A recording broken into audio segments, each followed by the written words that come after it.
90 के दशक में बिहार की राजनीति में बाहुबलियों का दबदबा था। आनंद मोहन, पप्पू यादव या फिर सूरजभान सिंह जैसे नेता सदन पहुंचने में कामयाब हुए, लेकिन जैसे ही बिहार में साल 2005 में नीतीश कुमार की सरकार बनी, बाहुबली या तो खुद साइड हो गए या फिर उन्हें साइडलाइन कर दिया गया। लेकिन हाल के वर्षों में बिहार की राजनीति में एक बड़ा बदलाव हुआ है। जो तस्वीर 90 के दशक में देखने को मिल रही थी, राजनीति में बाहुबलियों का दबदबा, एक बार फिर से 24 से पहले ये परिस्थिति बनती हुई दिख रही है। दरअसल ये बात हम इसलिए कह रहे हैं क्योंकि 24 से पहले राजनीतिक दल बाहुबलियों का सहारा ले रहे हैं या फिर बाहुबली राजनीतिक दल का सहारा लेकर सत्ता में आना चाहते हैं।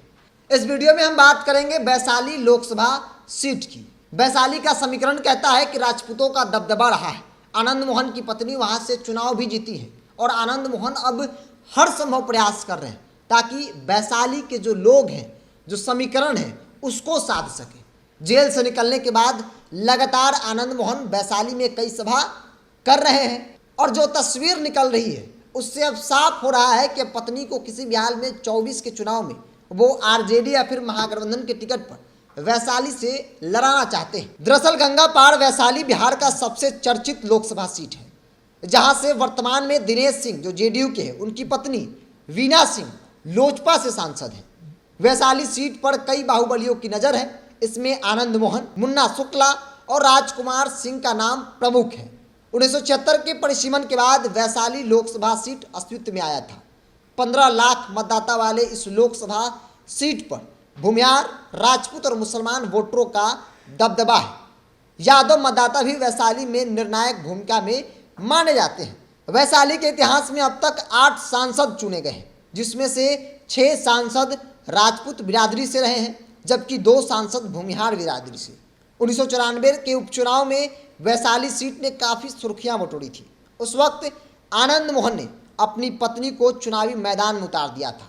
लवली आनंद के खिलाफ तत्कालीन मुख्यमंत्री लालू प्रसाद यादव ने किशोरी सिंह को उतारा था, लेकिन राजपूत भूमिहार गठजोड़ की वजह से लवली आनंद जीतने में सफल रही थी। इस हार को मुख्यमंत्री लालू प्रसाद यादव की हार बताई गई थी।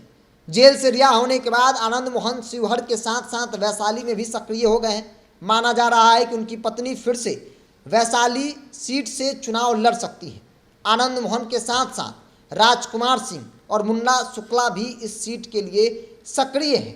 मुन्ना शुक्ला पुराने समीकरण की दुहाई के भरोसे वैशाली में जमे हैं, तो राजकुमार सिंह सांसद रह चुके हैं और 2020 में तेजस्वी की मदद के बदले अपने खाते में सीट की उम्मीद पाल लिए हुए बैठे हैं। तो वैशाली के रन में बाहुबली आपको नजर आएंगे। एक नहीं, कई ऐसे बाहुबली हैं जो अपनी किस्मत आजमा रहे हैं कि 24 में टिकट जो है उनको मिल जाए और वो वहाँ से चुनाव लड़े।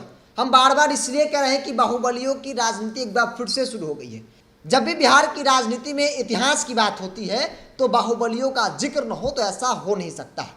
वैसी परिस्थिति एक बार फिर से बनती हुई दिख रही है और सवाल सिर्फ एक पार्टी से नहीं, तमाम राजनीतिक दल ऐसे हैं जो बाहुबलियों के सहारे 24 को रन को साधने में लगे हैं, या फिर यूँ कहें कि बाहुबली 24 के चुनाव में अपनी किस्मत अलग अलग पार्टियों के सिंबल पर आजमाने में लगे हैं। हालांकि देखने वाली बात हुई कि वैशाली का समीकरण जो कहता है अब तक राजपूतों का दबदबा रहा है, क्या वाकई में आनंद मोहन की पत्नी लवली आनंद को आरजेडी या फिर महागठबंधन की बात कर ली जाए चुनावी मैदान में उतारती है या फिर नहीं। ऐसे ही हम आपको एक एक सीट का अपडेट हर रोज़ देंगे। अगर आप मेरे वीडियो को यूट्यूब पर देख रहे हैं तो यूट्यूब चैनल को सब्सक्राइब कर ले, फेसबुक पर देखें तो फेसबुक पेज को लाइक कर ले, ताकि हर बड़ी छोटी अपडेट हम आप तक पहुँचाते रहें।